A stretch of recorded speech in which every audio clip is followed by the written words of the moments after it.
I'm making this video because I want to convince you, the viewer, why you need a steam juicer. And if you already have a steam juicer, I'm going to go over some of the many uses you might not have thought of, and its care and the safety. Now, I'm not being paid by a company, anyone that produces a steam juicer. I just bought one 6 years ago and I fell in love with it. And to me, it's ranked right up there with my pressure canner and my Instant Pot. So, let me convince you why you need a steam juicer. Now, what do I usually use this for? Well, making juice. And not just making any juice. I make grape juice, apple juice, peach juice or nectar, cherry juice, even rhubarb juice, which is a bit sour. You have to add quite a bit of sugar, and cranberry juice. I mean, you can make any juice you want from fruit with this steam juicer. And the great thing about it, it comes out clear. So if you want to make jellies, it's all ready to do it. Or if you're like me, I like to just can it up and have juice all winter long. And that reminds me of the summer taste. Oh, especially of the grape juice. I just love how the grape juice turns out. And I don't even add any sugar. It's that good. But there are other uses also for the steam juicer. Now, in addition to making the cherries, you can make syrups. You know, especially if you're in Europe, England, holiday puddings or steamed brown bread. But you can also cook chicken in it, sausages in it, your corned beef, right, when you want corned beef and cabbage, vegetables to steam, or Asian dishes. And one additional thing that a lot of people don't think of, if you do you have a garden and you freeze up a lot of your produce, this is great for steam blanching a lot of vegetables at once. So, as you can see, it is very, very versatile. Another great use. I use this to make my pasta sauce. How, you might ask? Well, I put my tomatoes in here whole or cut in half. And the tomato water, it's really not tomato juice, comes out in here, and I'm left with this thick pulp. And then I just take my immersion blender and I have very thick tomato to make my sauce. And of course, I add other goodies like onions and seasoning and green pepper. But this makes a great tomato sauce, and it's so easy.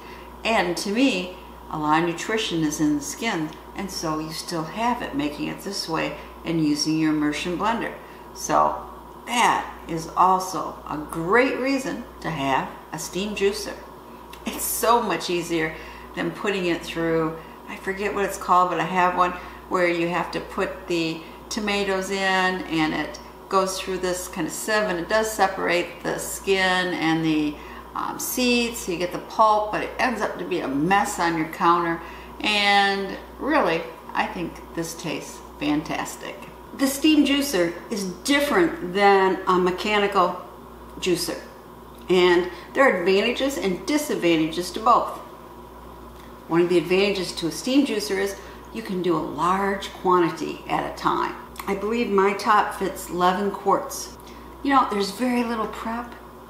You don't have to cut or slice up something, except for rhubarb you have to slice, unless you want to. I put grapes in whole, stems and all, and it's just great.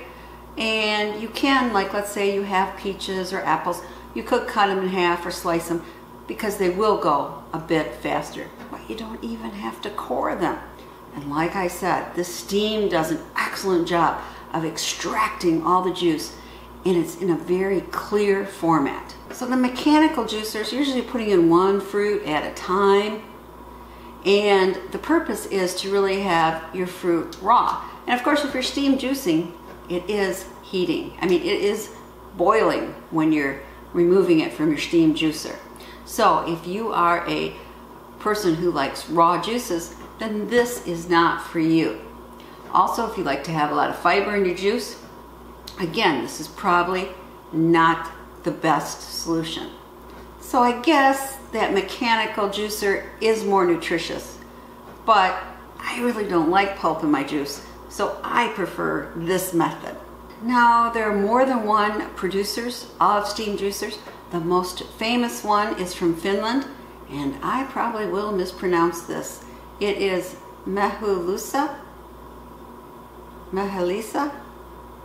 Anyone from Finnish, please tell me knows Finnish, please tell me the correct pronunciation. But that is the top of the line for juicer, stainless steel, and you can get it on Amazon for about $184.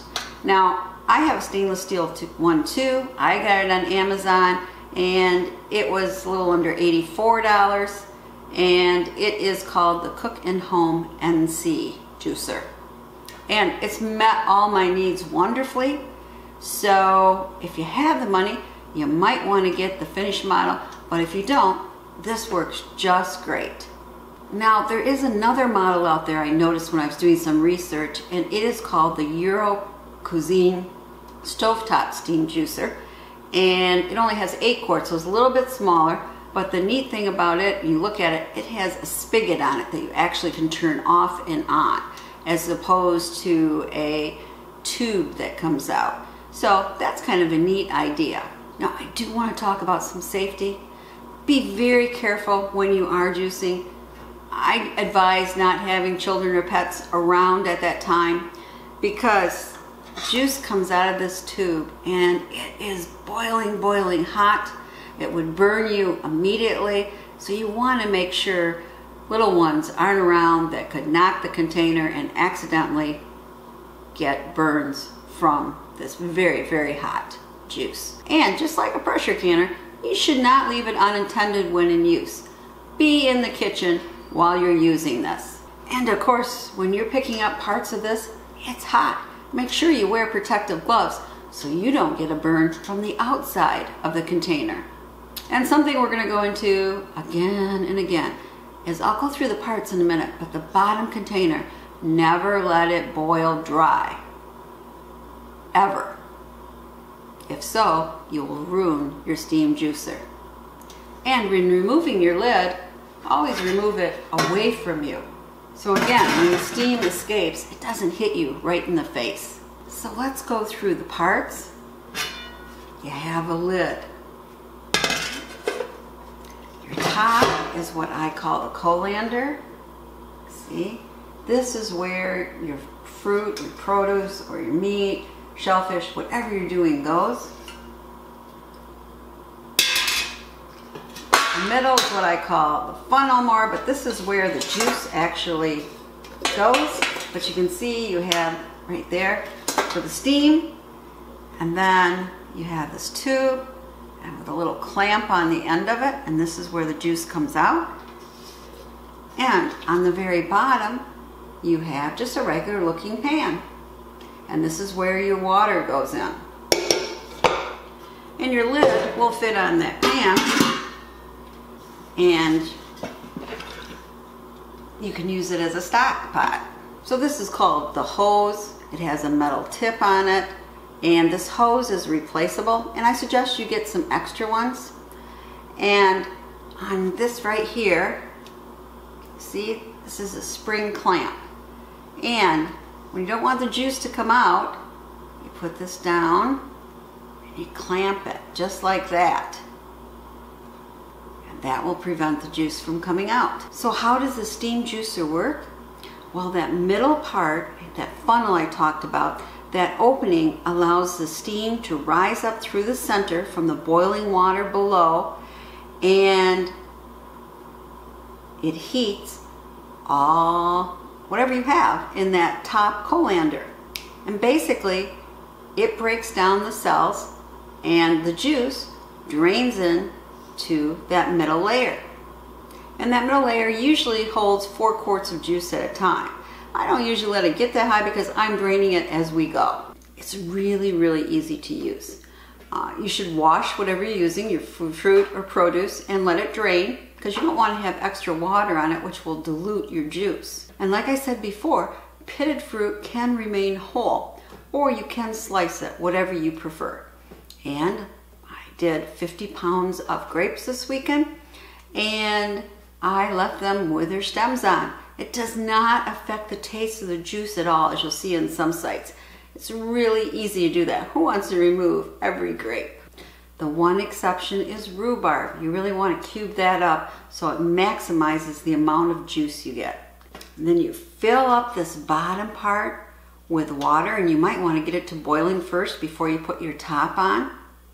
And you can add like 3 little marbles or something like that, so when you hear a sound that changes, you know that your water is getting too low. But you always want to check that. I check it in the beginning after 45 minutes, and then probably every 20 to 30 minutes to make sure it doesn't get all the way down. I just pour in extra water and then put the 2 layers back on.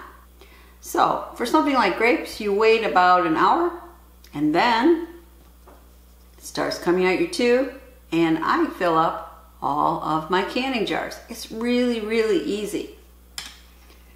And once it's done, if you're going to actually can them, you of course put your lid on and your rings on, and then depending, for my grape juice, I actually boiling bath can it for 15 minutes. I mean, that's all there is to it, to getting great, great juice. Now, I do have some tips for you.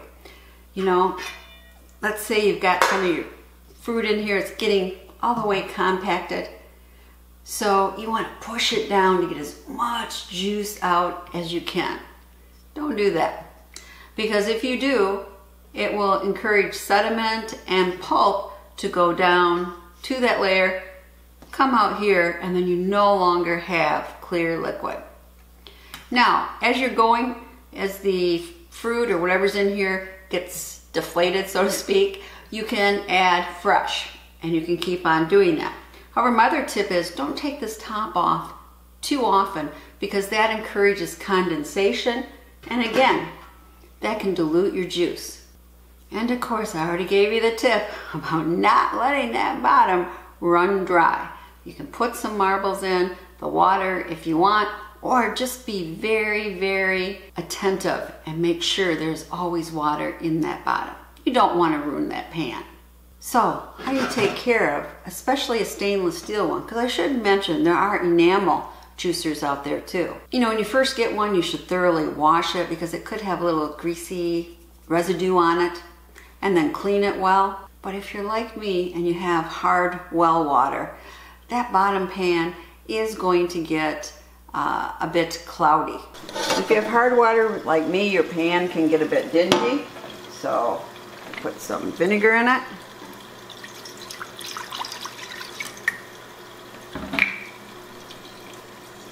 And then I'm going to soak it in warm water for about an hour. Now you have to worry about this too.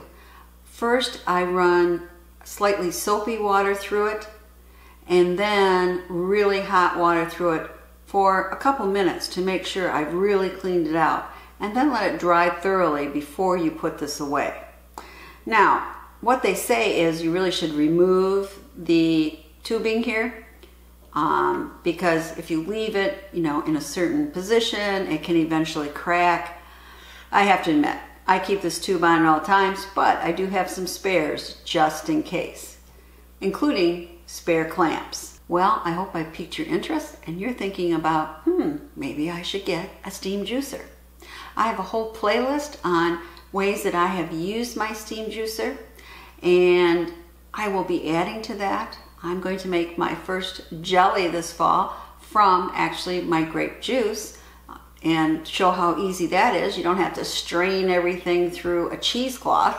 I mean, it's really, really easy because you are using pure, clear grape juice. And I plan on showing how easy it is to make shellfish, and when you have the produce, how easy it is to steam blanch in here. So stay tuned for other videos, and I'd love to hear from you. Do you have a steam juicer? If so, what kind do you have? What do you mainly use it for? Do you have any great recipes you'd like to share with all of us? If so, comment below.